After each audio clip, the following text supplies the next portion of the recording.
రేవంత్ రెడ్డి 100 రోజుల్లో 6 గ్యారంటీలను అమలు చేస్తామని చాలా గట్టిగా మాట్లాడుతున్నారు. ఏబిఎన్‌లో జరిగిన ఇంటర్వ్యూలో కూడా వారు చెప్పిన మాట 6 గ్యారంటీలను 100 రోజుల్లో అమలు చేసి తీరుతామని. మరి ఇంత ధీమాతో ఎట్లా మాట్లాడుతున్నారు?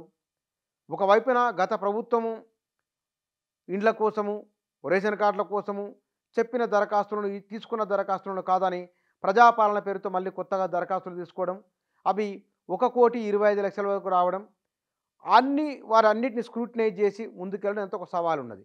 అది ఈ 100 రోజుల లోపలనే చేయాలి. వారు చెప్తున్నది జనవరి 17వ తారీఖు నాటికల్లా స్క్రూటినీ అయిపోతుంది అని అధికార యంత్రాంగం చెప్తున్నది. అట్లా వార్తలు కూడా వచ్చినాయి. మరి ఏ అంచనాతో ఉన్నారు అంటే, ఇది కాంగ్రెస్ నాయకులు చెప్తున్నారు. కొంచెం మనం కొంత లోతులకెళ్ళి చూస్తే కనుక ఈ 6 గ్యారంటీలను అమలు చేయడం పెద్ద ఇబ్బంది ఏం కాదు, సులభమైంది. ఎందుకంత ధీమాతో ఉన్నారంటే, రైతు బంధు ఇప్పటికే వస్తున్నది, దాన్ని రైతు భరోసా అన్నారు. ఇప్పుడు ఇస్తున్న దానికి అదనంగా 5,000 ఇస్తున్నారు. ఇప్పుడు ఇస్తున్న దాని ప్రకారము రెండు సీజన్లు కలిపి 15,000 కోట్లు అవుతుంది. 5,000 అదనంగా పెంచడం వల్ల 22,000 కోట్ల రూపాయలు అవుతుంది. అదనంగా పడుతున్న భారం ఎంత? 7,000-8,000 కోట్ల రూపాయలు. ఆ మేరకు నిధులు సమకూర్చుకుంటే అయిపోతుంది. ఇక ఆసరా పెన్షన్లు ఉన్నాయి, దివ్యాంగుల పెన్షన్లు ఉన్నాయి. ఆసరా పెన్షన్లకు, దివ్యాంగుల పెన్షన్లకు కొంత అమౌంట్ పెంచిండ్రు. ఈ పెన్షన్ అమౌంట్ భారం ఎంత పడబోతున్నది? 1,000-2,000 కోట్ల రూపాయలు. ఈ మొత్తం తెలంగాణ రాష్ట్రంలో వారికి అంటే రైతు బంధు ఇప్పటికీ అమల్లో ఉన్నది, వితంతు పెన్షన్లు, ఆసరా పెన్షన్లు, ఒంటరి మహిళా పెన్షన్లు, బీడీ కార్మికుల పెన్షన్లు, దివ్యాంగుల పెన్షన్స్ ఇవన్నీ ఇప్పటికి ఉన్నాయే. ఇవన్నీ 6 గ్యారంటీల్లో ఒక భాగంగానే ఉన్నాయి. వాటికి చేయాల్సింది ఏమిటి? అదనంగా లబ్ధిదారులను గుర్తించడము, నిధులు కేటాయించడం. ఈ కొత్తగా మొదటి నుంచి ప్రాసెస్ చేయాల్సింది ఏమీ లేదు, కొత్తగా బడ్జెట్ పెట్టాల్సింది ఏమీ లేదు. దీంట్లో ఇప్పటికే కొనసాగుతున్న బడ్జెట్కు, ఇప్పటికే ఇస్తున్న నిధులకు అదనంగా అవుతున్న ఖర్చు ఎంతో లెక్కేసుకోవాల్సిందే. ఇక దీనికి తోడు కళ్యాణ లక్ష్మి, షాదీ ముబారక్. ఈ కళ్యాణ షాదీ ముబారక్ ఇంతకుముందుకు 1,116 గత ప్రభుత్వం ఇస్తున్నది. ఇప్పుడు వీరు అదనంగా ఏమన్నారు? తులం బంగారం అన్నారు. తులం బంగారం 50,000-60,000 అనుకుందాం. అంటే ఒక్కొక్క దానికి ఇప్పుడు అదనంగా పడుతున్న భారం ఎంత? 60,000 రూపాయలు.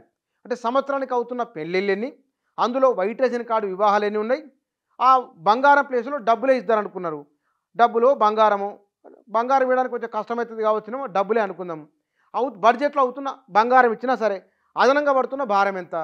అది ఇప్పటికి వచ్చిన మొత్తం పెళ్లిళ్ళకైనా ఖర్చు ఒక 4,000-5,000 కోట్లు అనుకుంటే కనుక ఇప్పుడు దానికి అదనంగా ఒక 2,000 కోట్లు అనుకుందాం. అదొక 5,000-6,000 కోట్లు. ఇట్లా మనం ఇందిరమ్మ ఇండ్లకు సంబంధించి డబుల్ బెడ్రూమ్ ఇండ్లు ఇప్పటివరకు కట్టింది సుమారుగా 2 లక్షలు. ఈ 2 లక్షలకు అయిన ఖర్చు ఎంత?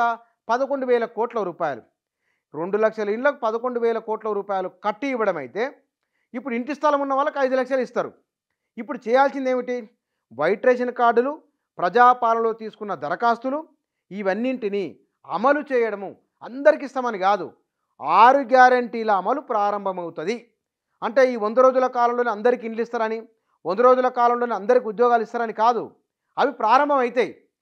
ఒకటి ఇప్పుడున్న దానికి వచ్చే నెల నుంచి 17వ తారీఖున స్క్రూటినీ అయిపోతే కనుక జనవరి నుంచి మొదలు పెడితే ఫిబ్రవరిలో, ఫిబ్రవరి నుంచి మొదలు పెడితే మార్చిలో, మార్చి 17వ తారీఖు నాటికి 100 రోజులు అవుతుంది.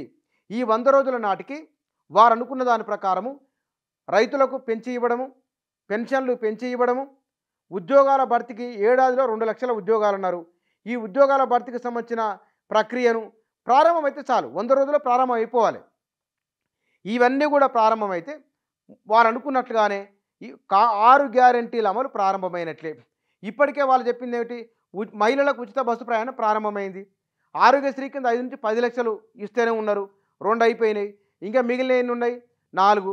ఈ 4 సంబంధించిన వాటిని కూడా అందులో ప్రధానమైంది ప్రజాపాలనలో వచ్చిన దరఖాస్తులలో 2,500 రూపాయల మహిళలకు ఇచ్చాల్సిన నగదుకు సంబంధించింది, రెండోది ఇళ్లకు సంబంధించింది, 3 రేషన్ కార్డులు. ఇవి చాలా ప్రధానంగా ఉన్నాయి. ఇల్లు 2,500, రేషన్ కార్డు, వీటి నుంచి దరఖాస్తులు తీసుకున్నారు. ఇప్పటికే పెన్షన్లు పొందుతున్న వారికి వారు అట్లాగే ఉంటారు. అదనంగా ఎంతమంది దానికి జోడించి వస్తుందో ఆ లెక్క తేలిస్తే సరిపోతుంది. కాబట్టి వారు అనుకున్నట్లుగానే 6 గ్యారంటీల అమలు 100 రోజుల్లో సులభంగా చేయవచ్చు. సమస్య అంతా ఎక్కడున్నదంటే నిధుల సమీకరణలో ఉన్నది. ఒకవేళ సమస్య ఎక్కడుంది, మరి రెండో సమస్య ఎక్కడుందంటే కనుక వీళ్ళు అధికార యంత్రాంగం సకాలంలో గుర్తించి లబ్ధిదారులకు జాబితా తయారు చేసి నెట్లో దాంట్లో వెబ్సైట్లో పెట్టడమే. దానికి కేవైసీ తీసుకోవడం. కేవైసీతో ఎట్లాగో ఆధార్ కార్డు, వారి రేషన్ కార్డు ఇత్యాది వివరాలు తీసుకున్నారు. ఇప్పుడు దరఖాస్తు పెట్టుకున్న వారికి రేషన్ కార్డులు కొత్తగా ఇస్తారు. ఆ తర్వాత కేవైసీ బ్యాంక్ అకౌంటు దానికి జోడిస్తారు, సరిపోతుంది. వీరు ఎవరైతే దరఖాస్తులు ప్రజాపాలనలో జిరాక్స్తో దరఖాస్తులు ఇచ్చిండ్రో వారికి ఫోన్లు చేసి మరీ కలర్ దరఖాస్తులు ఇచ్చి మళ్ళీ వారిని నింపి తీసుకున్నారు. అంటే వారికి అంచనా ఉన్నది, పని విభజన చేసుకున్నారు. పని విభజన ఆధారంగానే ముందుకు వెళ్ళిపోతున్నారు. కాబట్టి ఇప్పటికే కొనసాగుతున్న వ్యవస్థకు అదనంగా జోడింపు చేసుకుంటూ వెళ్ళిపోవడమే తప్ప కొత్తగా తీసుకొస్తున్నది ఏమీ కాదు. కాబట్టి అనుకున్నట్లుగానే 6 గ్యారెంటీల అమలు, ఇక్కడ నిర్దిష్టంగా అమలు 6 గ్యారెంటీల అమలు 100 రోజుల్లో ప్రారంభం కావడానికి అవకాశం ఉంది, ప్రారంభం అవుతాయి. ఇది అంటే మీడియాలో వచ్చిన కథనాలను, ముఖ్యమంత్రి మంత్రులు మాట్లాడుతున్న మాటలను మొత్తాన్ని మనం కొంత లోతుగా పరిశీలన చేస్తే కనుక ఈ అంచనాతోనే వారు 6 గ్యారెంటీలను 100 రోజుల్లో అమలు చేస్తామని చెప్పడం వెనుక ఇది వారి ధీమా.